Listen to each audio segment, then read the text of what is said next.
اعوذ باللہ من الشیطان اللعین الرجیم بسم اللہ الرحمن الرحیم الحمد للہ رب العالمین الصلاة والسلام علی اشرف الانبیاء والمرسلین وعلی آلہ الطیبین الطاہرین المعصومین الذین اذہب اللہ عنہم الرجس وطہرہم تطہیرا اما بعد اللہم اخرجنا من الظلمات الوہم واکرمنا بنور الفہم اللہم افتح علینا ابواب رحمتک وانشر علینا خزائن علومک برحمتک یا ارحم الراحمین اللہم صل علی محمد وآل محمد وعجل فرج قائم آل محمد۔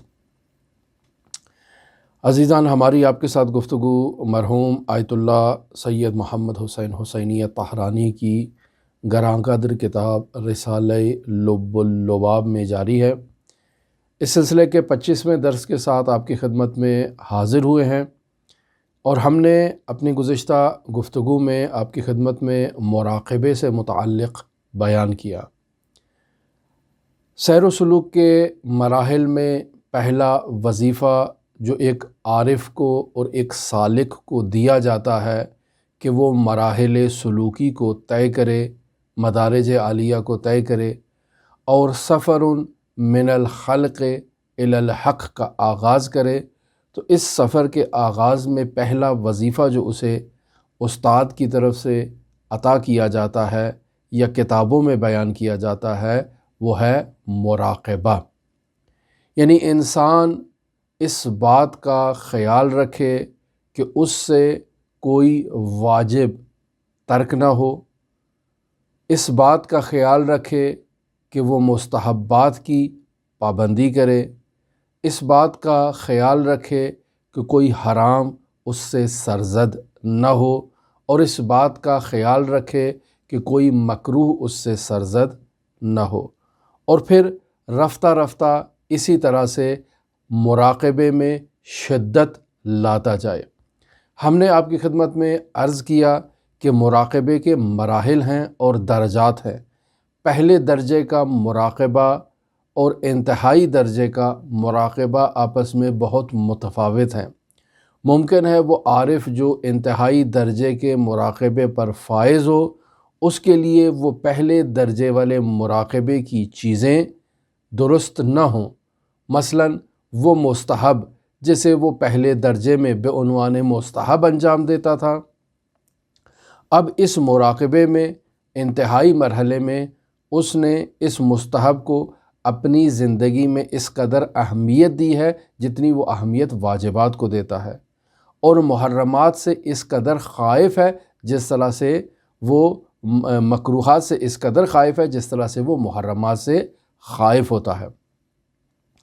لہٰذا ہم نے عرض کیا کہ مراقبہ انسان عارف کے وجود میں محبت ایجاد کرتا ہے، اور پھر یہ محبت جس قدر شدید ہوتی جائے تو عشق کا باعث بنتی ہے، اور جب انسان عاشق ہو جاتا ہے تو یہ انسان اپنے معشوق کے عشق میں مستی میں مبتلا ہوتا ہے۔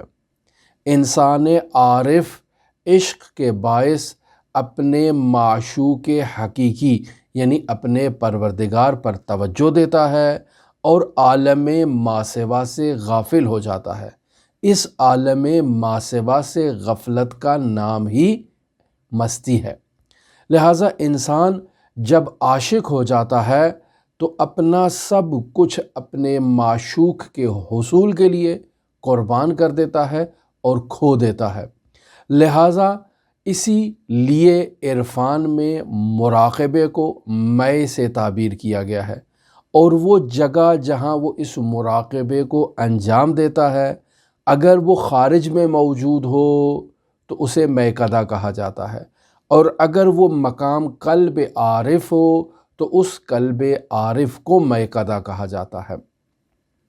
لہٰذا یہ وہ اصطلاحات ہیں کہ جن کی طرف توجہ اگر ہم نہیں کریں گے اور انہیں عام معانی میں حمل کریں گے تو یقینی بات ہے وہ عام معانی گناہ آلود ہیں، اور ایک عارف قطعی بات ہے کہ ایسے کلام کو زبان پہ جاری نہیں کرتا کہ جس میں گناہ پایا جائے۔ سوال ایک یہاں یہ ابھرتا ہے کہ محبت کی کتنی اقسام ہیں اور ان کے کیا اسباب ہیں۔ لہٰذا اگر اقسام محبت کو ملاحظہ کیا جائے تو دو بنیادی طور پر اقسام یہاں ابھر کے آتی ہیں۔ ایک محبت عرضی ہے اور ایک محبت ذاتی ہے۔ محبت عرضی کس کو کہتے ہیں اس سیر و سلوک کے باب میں، اس عرفان کے باب میں؟ عزیزان محترم، محبت عرضی یہ ہے کہ حقیقت میں انسان غیر خدا سے محبت کرتا ہے، یعنی خدا سے محبت نہیں کر رہا ہے، غیر خدا سے محبت کر رہا ہے، لیکن وہ غیر خدا چونکہ خدا سے وابستہ ہے، لہٰذا اس کی خدا سے محبت خود انسان عارف کے وجود میں سرایت کر جاتی ہے، داخل ہو جاتی ہے، رچ بس جاتی ہے۔ اسی وجہ سے اس محبت کو محبت عرضی کہا جاتا ہے۔ لہٰذا اگر محبت عرضی کے اسباب کو ہم تلاش کرنا چاہیں تو انسان اللہ کی نعمات اور الطاف پر توجہ کرے اور ان نعمات اور الطاف پر توجہ کرنے کی بدولت انسان اللہ تبارک و تعالیٰ کا عاشق ہو جائے۔ کیوں؟ چونکہ یہ نعمات اللہ تبارک و تعالیٰ سے وابستہ ہے۔ انسان کی فطرت میں اور انسان کی ذات میں ایک چیز پائی جاتی ہے اور وہ یہ ہے کہ وہ اپنے محسن سے محبت کرتا ہے، اپنے محسن کے سامنے متواضع ہوتا ہے، عاجزی کا اظہار کرتا ہے۔ لہٰذا اپنے مومن سے محبت کرنا یہ انسانی فطرت میں شامل ہے، انسانی ذات کا ایک حصہ بن چکا ہے۔ انسان ہر آن اللہ تبارک و تعالیٰ کی نعمات دریافت کر رہا ہے اور ان نعمات سے استفادہ کر رہا ہے۔ یہ جو میرے وجود میں ہر سانس آ رہا ہے یہ اللہ تبارک و تعالیٰ کی نعمت ہے۔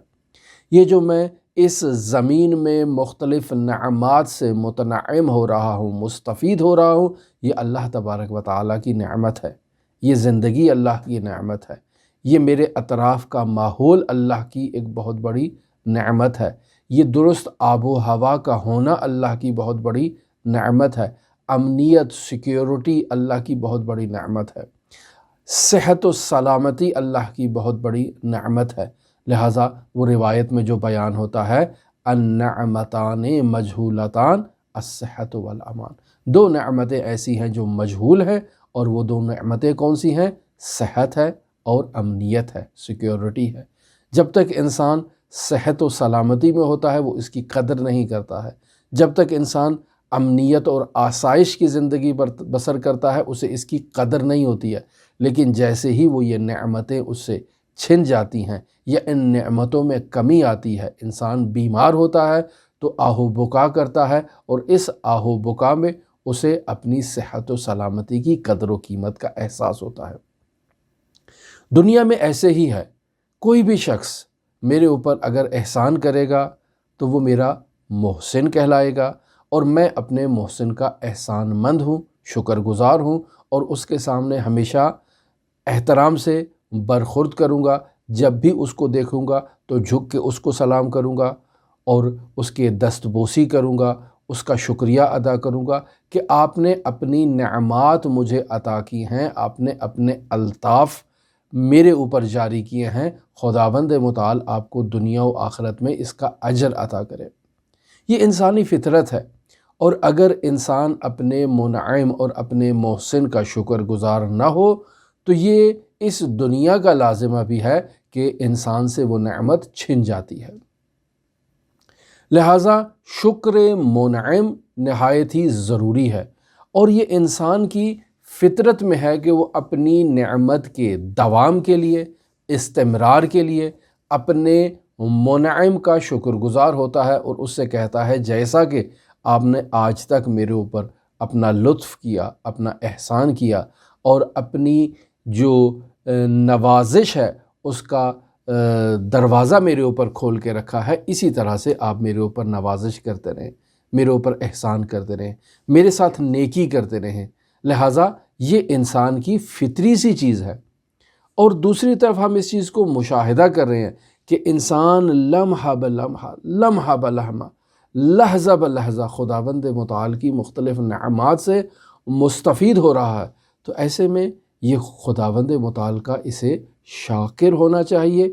اور جب خداوند متعال کا ان نعمات پر اسے معلوم ہو جائے کہ یہ نعمات خداوند متعال نے اسے عطا کی ہیں اور اس نقطے کی طرف متوجہ ہو جائے، تو اسی توجہ کے باعث یہ عارف خداوند متعال سے محبت کرے گا، اور اس محبت کو محبت عرضی کہتے ہیں۔ بس اس مقام پر یہ عارف اور یہ سالک اللہ تبارک و تعالیٰ سے محبت نہیں کر رہا ہے، اس سانس سے محبت کر رہا ہے جو میرے وجود سے ابھی جاری ہو رہی ہے، اور میں یہ آکسیجن وصول کر رہا ہوں۔ اس آکسیجن کی تر و تازگی کے اوپر انسان جو ہے وہ خداوند متعال کا شکر ادا کرے گا۔ کیوں؟ چونکہ مجھے اس خوبصورت آب و ہوا کی ضرورت ہے، مجھے اس صاف و شفاف پانی کی ضرورت ہے، مجھے یہ خوبصورت سبزیوں کی اور خوبصورت پھلوں کی ضرورت ہے۔ یہ اللہ کی جو اتنی نعمات خداوند متعال نے مجھے عطا کی ہیں کہ لحظہ لحظہ، لمحہ بلمحہ میں ان نعمات کا نیاز مند ہوں، اور اسی نیاز کی بنیاد پر میں خداوند متعال کا شکر گزار ہوں اور اس کا شاکر ہوں۔ کیوں؟ چونکہ مجھے ان نعمات کی ضرورت ہے۔ پس میں حقیقت میں ان نعمات سے محبت کرتا ہوں، حقیقت میں ان الطافات الہیہ پر میری توجہ ہے، ان سے محبت کرتا ہوں، اور یہ نعمات خداوند متعال کی نعمات ہیں، اور ان نعمات کی محبت خداوند متعال کے ساتھ وابستہ ہے، لہٰذا ان سے محبت کے نتیجے میں خداوند متعال کی محبت میرے وجود میں سرایت کر جاتی ہے، اور اس محبت کو محبت عرضی کہا جاتا ہے۔ یہ محبت انسان کو خدا کے عشق اور دل باختگی میں مبتلا نہیں کرتی ہے۔ کیوں؟ چونکہ یہ محبت عرضی ہے۔ میں اس پیاز، اس ٹماٹر، اس سیب، اس ناشپاتی، اس انار اور اس نعمات سے محبت تو کر رہا ہوں، لیکن ان کا دل باختہ نہیں ہوں، اور یہ محبت میرے وجود میں عشق نہیں لے کر آئے گی۔ جب عشق نہیں لے کر آئے گی تو میں اللہ تبارک و تعالیٰ کے عشق میں مدہوش نہیں ہوں گا، مست نہیں ہوں گا۔ لہٰذا یہ نعمات نعمات عرضی ہیں، لیکن انسان کے وجود میں عشق کو ایجاد نہیں کرتی ہیں۔ یہاں در حقیقت انسان خود پسندی میں مبتلا ہوتا ہے، یعنی میں اپنے خاندان سے محبت کرتا ہوں، اپنے خاندان کے افراد سے محبت کرتا ہوں، اپنے بیوی بچوں سے محبت کرتا ہوں، اپنے والدین سے محبت کرتا ہوں، اور میرے بیوی بچے یا میرے والدین چونکہ خدا سے محبت کرتے ہیں، لہٰذا ان کا محبوب بھی میرا محبوب ہوتا ہے۔ بس حقیقت میں میری محبت کا محور میری یہی نعمات ہیں، یہی پیاز، ٹماٹر، یہی جو ہے سیب، اور یہی جو ناشپاتی ہے، انار ہے، یہی جو نعمات الہی مجھے ہر روز لمحہ بلمحہ مل رہی ہیں، پانی کی صورت میں مل رہی ہے، آکسیجن کی صورت میں مل رہی ہے، اچھی بیوی اور اچھے بچوں کی صورت میں مل رہی ہے، تو میں تو ان سے محبت کرتا ہوں۔ لیکن چونکہ یہ ایک طرف سے جڑی ہیں خداوند متعال سے، اور خداوند متعال نے ان نعمات کا دروازہ میرے اوپر کھولا ہے، لہٰذا انہی نعمات کے استمرار کے لیے میں خداوند متعال سے وابستہ ہو جاؤں گا، خداوند متعال سے توجہ کروں گا، دعا کروں گا، راز و نیاز کروں گا کہ اے میرے پروردگار ان نعمات کو مجھ سے نہ چھیننا، میں ان کے بغیر کیسے زندگی بسر کروں گا۔ لہٰذا مجھے خدا سے محبت ہوگی کیونکہ میں ان چیزوں کو اپنے پاس باقی رکھنا چاہتا ہوں، لیکن میں خداوند متعال کا عاشق نہیں قرار پاؤں گا۔ میں خداوند متعال کے ان احسان اور الطافات پر خداوند متعال کا شکر گزار ضرور ہوں، اور اسی شکر کی خاطر میں ان نعمات کا استمرار چاہتا ہوں خداوند متعال سے۔ لیکن یہ نعمات کا استمرار اور انسان کے وجود میں ان نعمات کے بدولت خداوند متعال سے جو محبت ایجاد ہو رہی ہے، یہ عشق اور دل باختگی انسان کے وجود میں نہیں لے کر آئے گی۔ لیکن مد مقابل ایک ایسی محبت ہے جس محبت کو محبت ذاتی کہتے ہیں، یعنی انسان حقیقت میں اپنے محبوب سے درونی کشش رکھتا ہے، یعنی اس کے وجود میں ایک جاذبہ پایا جاتا ہے جو اسے کھینچ کے اس کے محبوب کی طرف لے کر آتا ہے، یعنی بلا واسطہ اور ڈائریکٹ طور پر انسان اپنے محبوب حقیقی یعنی خداوند متعال سے محبت کرتا ہے۔ یہ محبت انسان کے وجود میں عشق کو ایجاد کرتی ہے۔ ایک مومن دوسرے مومن سے بھی قلبی طور پر محبت کرتا ہے۔ مثلا بطور مثال آپ اس مثال کو ملاحظہ کر سکتے ہیں کہ میں ایک ایسی محفل میں جا رہا ہوں کہ جس محفل میں مجھے معلوم ہے کہ سب کے سب ابنائے دنیا موجود ہیں، ممکن ہے سب کے سب فاسق افراد موجود ہوں، لہٰذا میں جو اہل ایمان ہوں، میں جو مومن ہوں، ان فاسقوں کی محفل میں جا کر میرا دل ان سے مانوس نہیں ہوگا، لہٰذا اس محفل میں دیکھوں گا کون علی والا ہے، کون مومن ہے، میں اسی کے پاس جا کر بیٹھوں گا اور اسی سے جا کر گفتگو کروں گا اور اسی سے ہم کلام ہوں گا۔ یہ ایک انسان کی فطرت ہے کہ انسان ایک ایسی جگہ پر اگر چلا جائے جس جگہ سے، جس ماحول سے وہ مانوس نہ ہو، تو اس ماحول میں اگر اسے کوئی اس کا آشنا مل جائے تو انسان اسی کی طرف لپک جاتا ہے، اسی کی طرف کھینچا چلا جاتا ہے، ولو اس شخص سے انسان کی دیرینہ اور قدیمی آشنائی نہ ہو، لیکن انسان کا باطن اس کی طرف کھینچا چلا جا رہا ہے، اور یہ درونی کشش ہے، اور اس کشش کو در حقیقت میں کہا جاتا ہے کہ ان کے آپس میں سنخیت پائی جاتی ہے، مناسبت پائی جاتی ہے، ایک آپس میں ان کا رابطہ قلبی برقرار ہے۔ اسے بعض اشعار میں یوں بھی بیان کیا گیا ہے کہ کبوتر با کبوتر، باز با باز، کنند ہم جنس باہم پرواز، یعنی اگر ایک کبوتر نے پرواز کرنی ہے تو وہ کبوتروں کے جو پرواز ہے اور کبوتروں کا جو ایک وہ غول چل رہا ہے اور جو پرواز کر رہا ہے، یہ کبوتر انہی کے اندر جا کر شامل ہوگا، اور اگر باز پرواز کر رہا ہے تو یہ بازوں کے ساتھ ہی پرواز کرتا ہوا اچھا لگتا ہے، لیکن اگر کبوتر بازوں کے ساتھ پرواز کرنا شروع کر دے یا باز کبوتروں کے ساتھ پرواز کرنا شروع کر دیں تو یہ قانون فطرت کے خلاف ہے، لہٰذا اسے کہا جاتا ہے کہ ان کی آپس میں مناسبت ہی نہیں پائی جاتی ہے، تو یہ کیسے آپس میں ایک دوسرے سے پرواز کر سکتے ہیں اور ایک دوسرے کا ساتھ دے سکتے ہیں۔ مومن بھی اسی طرح سے ہے، اندرونی طور پر مومن جو ہے قلبی طور پر اس کا لگاؤ، اس کا رجحان ایک دوسرے مومن سے ہوتا ہے، لہٰذا بس اوقات آپ اس چیز کو مشاہدہ کریں گے کہ بعض لوگوں کے پاس جب آپ جاتے ہیں تو ان سے پاس بیٹھ کر آپ کو قلبی ایک الجھن سی آپ کے وجود میں ہوتی ہے، آپ اصلاً ایک لحظہ اور ایک لمحہ کے لیے بھی اس محفل میں بیٹھنے کے لیے آمادہ نہیں ہوتے، لیکن دنیاوی مجبوری کی خاطر آپ کو اس محفل میں بیٹھنا پڑتا ہے، یا عزیز و اقارب میں انسان کسی کے پاس جاتا ہے اور وہاں انسان کا دل نہیں کرتا اس محفل میں اور اس مجلس میں بیٹھے، لیکن انسان مجبور ہوتا ہے، وہاں بیٹھنا اس کو پڑتا ہے۔ بنیادی وجہ کیا ہے؟ بنیادی وجہ یہ ہے کہ انسان کا باطن اس محفل سے مانوس نہیں ہے، انس نہیں رکھتا، جسے فلسفی اصطلاح میں کہے سنخیت نہیں رکھتا ہے، لہٰذا اس عدم سنخیت کی بنیاد پر یہ انسان جو ہے یہ اس سے دوری اختیار کرتا ہے اور اس محفل کے قریب نہیں جاتا ہے۔ یہاں میں گریز کرنا چاہ رہا تھا ایک فلسفی بحث کی طرف، لیکن اس طرف نہیں جاتا ہوں چونکہ ہم اپنے موضوع سے ہٹ جائیں گے۔ سوال یہ پیدا ہوتا ہے کہ انسان کے وجود میں یہ محبت ذاتی کیسے ایجاد ہوتی ہے؟ اگر انسان خدا اور اولیاء الہی سے ایسی محبت پیدا کرنا چاہتا ہے جسے محبت ذاتی کہتے ہیں، تو وہ کیسے اپنے وجود میں اس محبت ذاتی کو ایجاد کرے؟ یہ ایک سوال ہے۔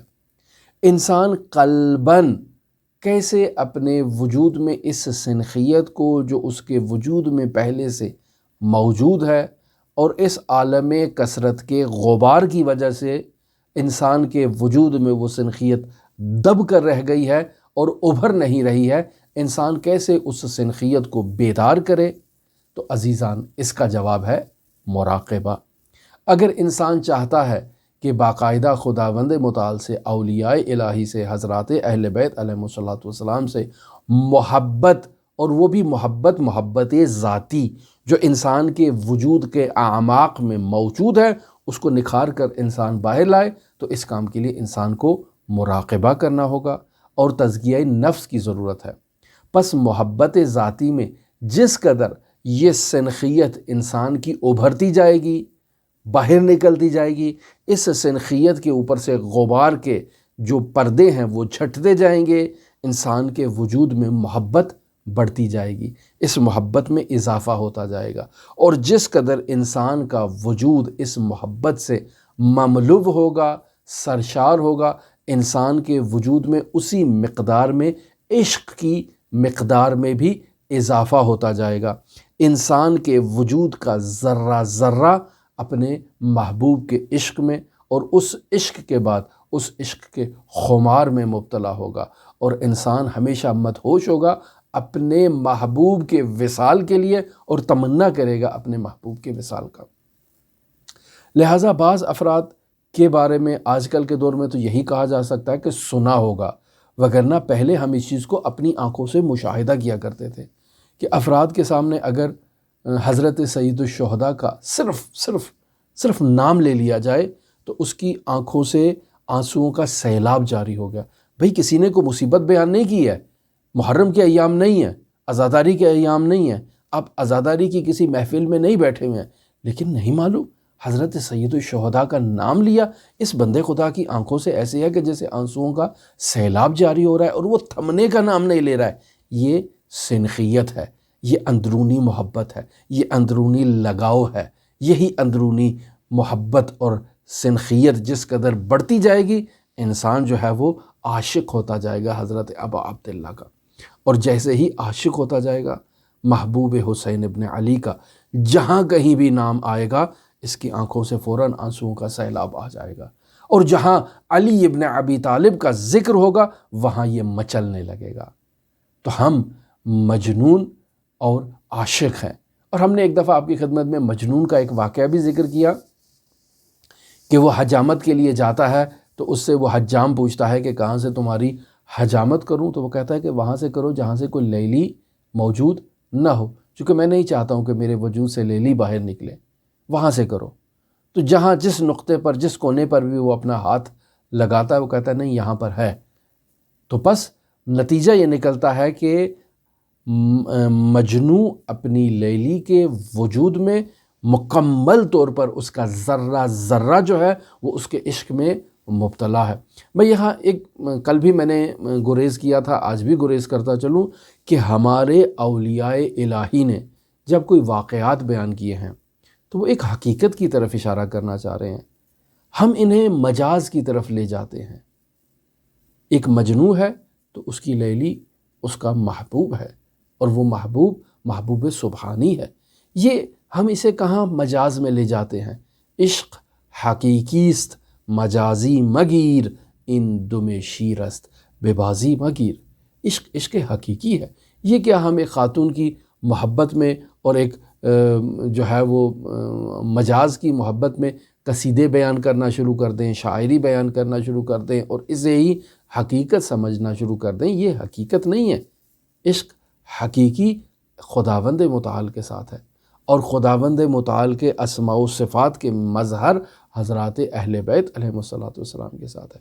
اس کے علاوہ جتنے عشق بھی ہیں وہ عشق مجازی ہیں، اور عشق مجازی کے اندر داخل ہونا ایسے ہی ہے جیسے آپ شیر کی دم کے ساتھ کھیل رہے ہیں۔ بس سوال یہ پیدا ہوتا ہے کہ اولیاء الہی کے کلام میں یہ جو باتیں عشق سے متعلق شاعری اور عشقیہ شاعری اور ایسی چیزیں، عزیزان وہ آپ کو اس باب سے خداوند متعال سے مانوس کرنا چاہتے تھے، چونکہ انسان کا ذہن مجاز کے قریب ہے، تو انسان کو اس مجاز سے آشنا کروا کر وہ حقیقت کی طرف منتقل کرنا چاہتے تھے، وگرنہ ایسا کوئی مسئلہ نہیں ہے۔ اور اولیاء الہی، اللہ کا ولی، اور وہ آپ کو ایسی باتوں کی طرف ترغیب دلائے وہ آپ کو حرام چیزوں کی طرف ترغیب دلائے، یہ درست نہیں ہے۔ ہم اس کو غلط معانی میں لے جاتے ہیں۔ لہٰذا اگر مجنوں ہے تو اس کی لیلی وہ محبوب سبحانی ہے کہ جس کی خاطر وہ یہ کہہ رہا ہے کہ میرے ذرے ذرے میں میری لیلی موجود ہے۔ وہاں سے حجامت کرو جہاں وہ محبوب سبحانی موجود نہ ہو، وہاں سے کرو۔ لیکن ایسی تو کوئی جگہ ہی نہیں ملی ہے، تو پس پھر وہی وہ ہے، ہوا وہی ہے اور کچھ بھی نہیں ہے۔ پس ہر چیز جو انسان کے وجود میں نورانیت ایجاد کرے وہ انسان کے وجود میں محبت کا باعث بنتی ہے۔ ہر وہ عمل صالح جو انسان کے وجود کو نورانی کر دیتا ہے، یہ عمل صالح انسان کے وجود میں محبت کو ایجاد کرتا ہے، اور عارف جس قدر اس محبت پر توجہ دے اور اپنے وجود میں اس محبت کو مضبوط اور پختہ کرتا جائے، اس کے عشق میں اضافہ ہوتا جائے گا اور وہ عاشق ہو جائے گا۔ کیسے یہ محبت انسان میں گم نہ ہو، یہ ایک سوال ہے۔ میں خداوند متعال سے محبت کرنا چاہتا ہوں، یعنی میرے وجود میں جو ایک سنخیت پائی جاتی ہے خداوند متعال کے ساتھ، اور اس کے اوپر یہ غبار آ چکا ہے عالم کثرت کا، میں یہ چاہتا ہوں اس غبار کو برطرف کروں، اس موجود سنخیت کو ابھاروں، اس کو پروبال دوں، اس کو منظر عام پر لاؤں، اور پھر آہستہ آہستہ جو میں نیک عمل انجام دے رہا ہوں، جو عمل صالح انجام دے رہا ہوں، اس عمل صالح کی بدولت میرے وجود میں محبت ایجاد ہو اور میں خداوند متعال کا عاشق ہو جاؤں۔ بس میں نہیں چاہتا کہ سنخیت برقرار کر لی، میں نہیں چاہتا ہوں کہ عمل صالح کے بدولت جو محبت میرے وجود میں ایجاد ہو رہی ہے وہ میرے وجود میں گم نہ ہو جائے اور عشق میں تبدیل نہ ہو۔ میں یہ نہیں چاہتا ہوں۔ میں کیا کروں؟ مجھے کوئی ایک ایسا وظیفہ بتائیں، ایھا المرشد، ایھا الاستاد، مجھے ایک ایسا وظیفہ بتائیں کہ میں اس محبت کو اپنے وجود میں گم نہ کروں۔ تو مرشد کیا کہے گا؟ استاد کیا کہے گا؟ استاد انسان کو یہاں کہے گا کہ اپنے وجود میں اس محبت کی طرف توجہ کرو، خود کو تذکر دو، کہو کہ تم محبت کرتے ہو، تم خداوند متعال سے محبت کرتے ہو، اللہ کی طرف توجہ کرو، خود کو جھنجھوڑو، اسمع و افہم، اپنے آپ کو جھنجھوڑو اور کہو کہ تم اللہ سے محبت کرتے ہو، اللہ کے اسماء الہی سے محبت کرتے ہو۔ بار بار خود کو تذکر دو، بار بار خود کو تذکر دو، بار بار خود کو متوجہ کرو۔ لہٰذا لسان دین میں یہاں انسان سے یہ کہا جاتا ہے کہ آؤ مناجات کی طرف آؤ، دعاؤں کی طرف آؤ، خداوند متعال سے راز و نیاز کی طرف آؤ، ادعیہ کی طرف آؤ، مناجات 15 کو باقاعدہ پڑھا کرو، دعائے کمیل کو ہر روز پڑھا کرو، ہر روز نہیں پڑھ سکتے تو ہر ہفتے پڑھو، ہر ہفتے نہیں پڑھ سکتے تو ہر مہینے پڑھو، ہر مہینے نہیں پڑھ سکتے تو ہر سال پڑھو، لیکن پڑھو پڑھو پڑھو۔ یہی وہ راستہ ہے جس سے تم متوجہ ہو سکتے ہو کہ اللہ سے کیسے مخاطب ہوا جاتا ہے۔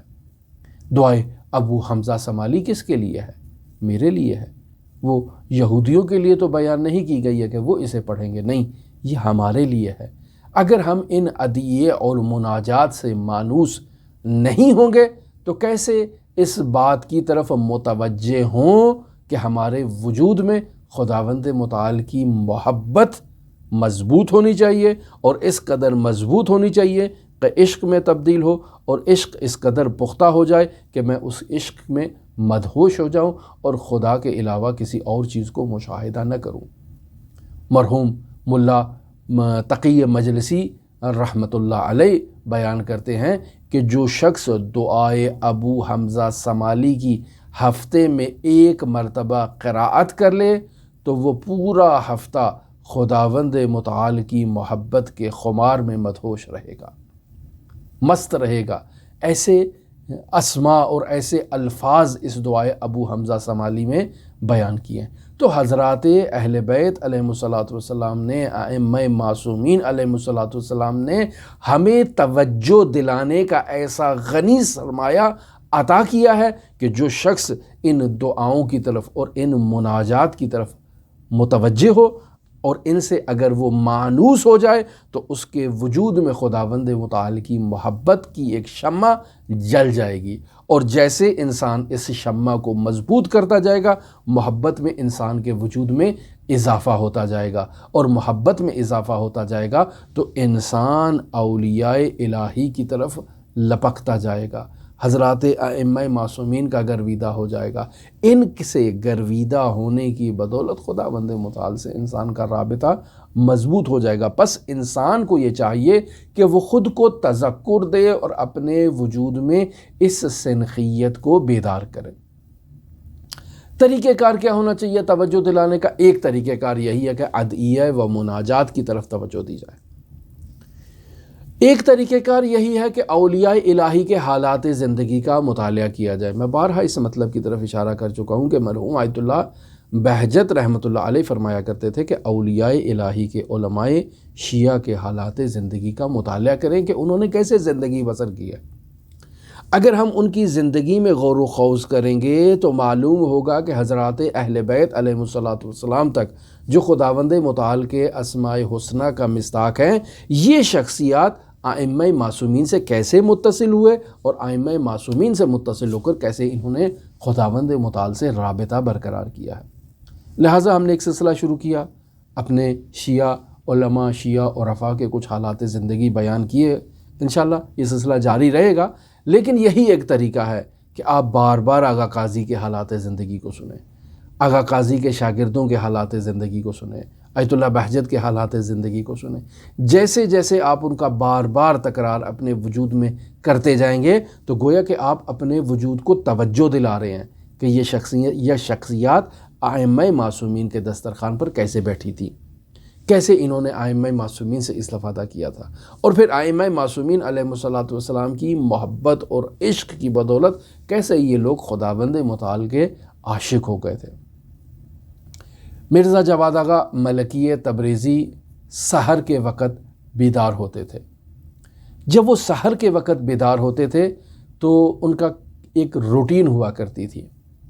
روٹین یہ ہوا کرتی تھی کہ وہ گریہ ازاری کیا کرتے تھے، آہو بکا کیا کرتے تھے، سجدے میں چلے جایا کرتے تھے اور خداوند متعال کے حضور آہو بکا کیا کرتے تھے۔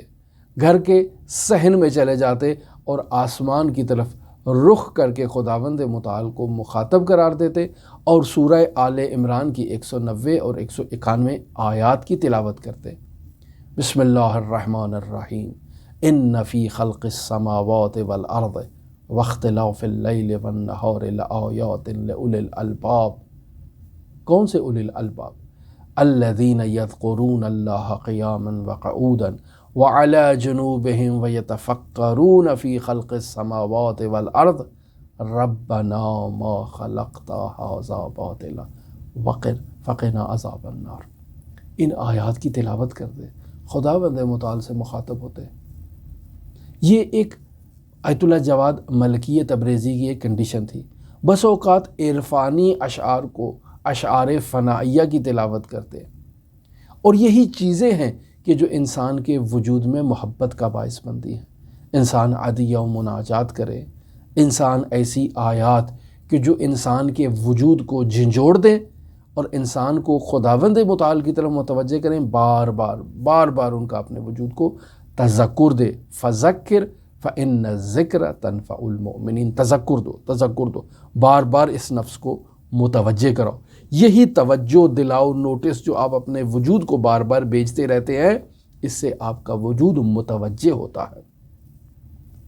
مراقبہ کسے کہتے ہیں اور مراقبہ کیسے کیا جاتا ہے؟ یہ سوال میں آپ کی خدمت میں 2-3 دن سے بیان کر رہا ہوں۔ کسی چیز کی طرف توجہ اور اس میں پائے جانے والے خطرے سے فرار اختیار کرنے کو مراقبہ کہتے ہیں۔ ہم نے آپ کی خدمت میں کل بھی بیان کیا، پرسوں بھی بیان کیا کہ ہم عام طور پر اپنی زبان میں استعمال کرتے رہتے ہیں کہ بیٹا یہ کام کرنا، یہ کام نہیں کرنا، بیٹا باہر جاؤ تو کسی اجنبی سے کوئی چیز لے کر نہیں کھانا، آپ نے گھر سے کھانا لے کر جانا ہے اور گھر آ کر کھانا کھانا ہے، باہر سے کسی سے بیٹا کوئی چیز نہیں لینی ہے۔ یہ کیا ہے؟ یہ ہم اسے مراقبے کی تلقین کر رہے ہیں۔ کون ہے؟ چھوٹا بچہ ہے، اسکول جا رہا ہے۔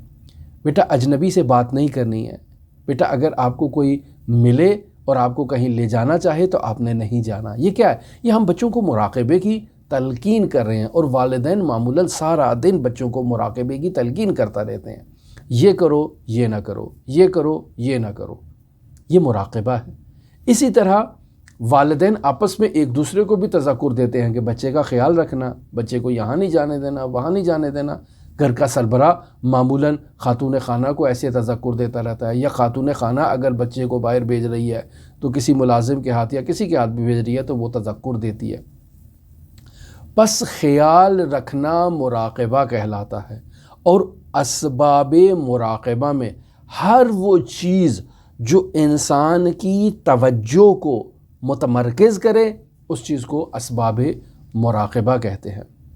یعنی میں نے اگر بچے کو کوئی تذکر دیا ہے یا اس کو میں نے کوئی چیز تلقین کی ہے کہ بیٹا آپ نے یہ نہیں کرنا، تو سبب مراقبہ بھی اس کے ساتھ ایک میں نے فراہم کر دیا ہے کہ بیٹا میں نے آپ کو کھانا دے دیا، کھانا آپ نے یہی کھانا ہے، بازار سے لے کر نہیں کھانا ہے. تو یہاں سبب مراقبہ وہی غذا ہے جو میں نے بچے کے ساتھ روانہ کی ہے. یہ اسے آپ اپنی زندگی میں مزید جو ہے نا وہ ان چیزوں کو تلاش کر سکتے ہیں. پس مراقبے میں دوام کا ہونا بہت ضروری ہے. یعنی ایسے نہیں ہے کہ آج میں نے تذکر دیا، آج میں نے مراقبہ کیا اور کل میں نے مراقبہ نہیں کیا. اگر یہ بچہ ایک لمحے کے لیے بھی مراقبے کو ترک کر دے تو ممکن ہے کوئی اسے مسموم کر دے، کوئی ممکن ہے اسے اغوا کر دے، کوئی ممکن ہے اسے سوء استفادہ اس بچے سے کر لے. لہٰذا بار بار ہر روز ماں یا باپ بچے کو تذکر دیتا ہے، اسے توجہ دلاتا ہے. توجہ دلانے کے بعد اسے مراقبے کا طریقہ بتاتا ہے کہ تم نے کیا کرنا ہے، اور پھر وہ باقاعدہ ان چیزوں کو سیکھتا ہے اور آہستہ آہستہ آمادہ ہوتا ہے، آہستہ آہستہ معاشرے سے برخورد کرنے کے لیے تیار ہو جاتا ہے. لہٰذا انسان کو توجہ دینی چاہیے اور اس میں دوام ہونا چاہیے. جب تک یہ دوام نہیں ہوگا یہ مراقبہ انسان کا ناقص ہو جائے گا. انسان کا مراقبہ ناقص ہو گیا تو انسان کے وجود میں عمل کے نتیجے میں محبت نہیں آئے گی، محبت نہیں آئے گی تو عشق نہیں آئے گا، عشق نہیں آئے گا تو انسان مدارج عالیہ طے نہیں کرے گا. لہٰذا دوام ہونا ضروری ہے مراقبے میں. کس شخص کے لیے؟ وہ شخص جو سیر و سلوک کرنا چاہتا ہے، وہ شخص جو عرفان کی مراتب اور مراحل کو طے کرنا چاہتا ہے. لہٰذا کیسے انسان مراقبے میں دوام لے کر آئے؟ باقاعدہ دائماً انسان ذاکر ہو، ذکر کرے، اپنے آپ کو تذکر دے. ایسے ہی جیسے ماں اپنے بچے کو باقاعدہ ہر روز تذکر دیتی ہے، ہر روز، ہر لمحہ، ہر لحظہ بچوں کو وہ تذکر دیتی ہے اور انہیں سمجھاتی رہتی ہے. لہٰذا پہلے مرحلے میں ہم نے اپنے وجود سے دفع مانع کرنا ہے. یعنی وہ اسباب جو ہمارے وجود میں غفلت ایجاد کرتے ہیں، ہمیں خداوند متعال کی طرف متوجہ ہونے سے اور روکتے ہیں، جنہیں اسباب غفلت کہا جاتا ہے. انسان کی پہلی یہ ذمہ داری ہے کہ ان اسباب غفلت سے دوری اختیار کرے. اور میں یہ آپ کی خدمت میں بیان کر دیا کہ انسان محملات سے دوری کرے، انسان لغویات سے دوری کرے، انسان فضولیات سے دوری کرے. یہ وہ ما لا یعنی امور ہیں کہ جو انسان کو مراقبے سے غافل کر دیتے ہیں. پس اسباب غفلت مراقبہ یعنی ما لا یعنی چیزوں سے انسان دوری کرے، جن میں محملات ہیں، جن میں فضولیات ہیں، جن میں لغویات ہیں، جن میں باطلیات ہیں. یعنی انسان اپنا وقت بطالت میں جو ہے وہ صرف نہ کرے، سستی اور کاہلی سے اجتناب کرے، چونکہ یہ ساری چیزیں وہ ہیں کہ جو انسان کے وجود میں مراقبے سے انسان کو غافل کر دیتی ہیں. پس پہلا مرحلہ جو انسان نے کرنا ہے وہ دفع مانع ہے، یعنی وہ چیز جو مراقبے کی راہ میں رکاوٹ ایجاد کر رہی ہے اس چیز کو اپنے وجود سے دور کرے تاکہ مراقبے کے قریب ہو. دوسرا مرحلہ انسان نے کیا کرنا ہے؟ ایجاد مقتضی کرنا ہے. یعنی وہ چیز جو انسان کے وجود کو مراقبے کے قریب کرے، انسان نے اس کے جو ہے نا اس میں دوام لے کر آنا ہے. مراقبے کے لیے کیا چیز انسان کو مراقبے کے قریب کر سکتی ہے؟ ہم نے کل کی گفتگو میں آپ کی خدمت میں مراقبہ باطل کو بھی بیان کیا جو آج کل کے دور میں رائج ہے. اس کو پازیٹیو سمت میں لے جایا جائے. پازیٹیو سمت میں کیا لے جایا جائے کہ انسان مراقبے کے لیے پہلے ایک وقت معین کرے کہ اس وقت میں وہ خداوند متعال سے خلوت کرے. تنہائی میں خداوند متعال سے گفتگو کرے، ہم کلام کرے، دعائیں کرے، مناجات کرے، ذکر و اذکار کرے۔ اور اس کے لیے بہترین وقت جو روایات اہل بیت علیہم الصلاۃ والسلام میں بیان ہوا ہے وہ سحر کا وقت ہے، نماز تہجد کا وقت ہے۔ کہتے ہیں کہ ہر کے سحر ندارت از خود خبر ندارت، جو سحر کے وقت، تہجد کے وقت بیدار نہیں ہوتا، اس کو اپنی بارے میں کوئی خبر نہیں ہوتی ہے، وہ خود اپنے وجود سے غافل ہوتا ہے۔ لہٰذا نماز کو اس کی فضیلت کے اوقات میں پڑھنا یہ خود مراقبہ ہے اور انسان کو خداوند متعال کی طرف متوجہ کرتا ہے۔ نماز شب کو پڑھنا یہ خود مراقبہ ہے اور انسان کو خداوند متعال کی طرف متوجہ کرتا ہے۔ انسان ان چیزوں کی پابندی کرے تو خداوند متعال کی طرف متوجہ ہو جائے گا۔ لہٰذا اس کے بعد جو مرحلہ ہے وہ یہ ہے کہ سالک اپنے نفس کو مشاہدہ کرے اور اپنے نفس کی طرف متوجہ ہو۔ جب سالک اپنے نفس کی طرف متوجہ ہوگا تو پھر اپنے وجود میں اس چیز کو مشاہدہ کرے گا کہ کس کام کو اس نے انجام دینا ہے اور کس کام کو اس نے انجام نہیں دینا۔ لہٰذا یہاں سے آیت اللہ طہرانی کی عبارت آغاز ہو رہی ہے اور ہمارے درس کا وقت بھی بہت زیادہ ہو چکا ہے۔ میں آپ سے اجازت چاہوں گا، کل کے دن میں آیت اللہ طہرانی کی عبارت آپ کی خدمت میں بیان کروں گا جو صفحہ نمبر 31 سے ہے، اور عبارت کا آغاز ان کلمات سے ہوتا ہے کہ چون سالک در امر مراقب مواظبت نمود، حق تعالی اسباب مہر و عطوفت انواری را بر او بعنوان طلائع ظاہر می گرداند۔ ہماری یہیں پر آج کی گفتگو آپ کے ساتھ پایہ تکمیل تک پہنچتی ہے۔ ہماری دعا ہے کہ خداوند متعال ہماری اس گفتگو کو، ہمارے اس کلام کو نورانی قرار دے تاکہ یہ کلام آپ کے وجود کی گہرائیوں میں اثر انداز ہو اور ہم اس سے متاثر ہوں۔ ہماری دعا ہے کہ خداوند متعال ہمارے اس کلام کو کلام باطل قرار نہ دے، فضول اور لغو قرار نہ دے، بلکہ خود بندہ حقیر کے لیے بھی اس کلام کو مفید قرار دے اور آپ تمام سامعین کے لیے بھی اس کلام کو مفید اور مثمر ثمر قرار دے۔ ہماری دعا ہے کہ خداوند متعال تمام مؤمنین کو جو حضرات اہل بیت علیہم الصلاۃ والسلام سے عشق و عقیدت اور محبت رکھتے ہیں اور ان کے مشاہد مشرفہ میں زیارت کے متمنی ہیں، پروردگار ان تمام مؤمنین کو ان مقدس مقامات کی زیارت سے مشرف فرمائے تاکہ وہ ان مقدس مقامات میں آ کر خداوند متعال کی لقاء کے لیے خود کو تیار کر سکیں۔ ہماری یہ گفتگو کا سلسلہ آپ کے ساتھ جاری ہے۔ اب دلچسپی رکھتے ہوں ہمارے ساتھ رہیں اور اس سلسلے کو باقاعدگی کے ساتھ اگر آپ سماعت کریں گے تو یہ آپ کے لیے مفید اور مثمر ثمر واقع ہو سکتی ہے۔ اللہم صلی علی محمد و آل محمد وعجل فرج قائم آل محمد۔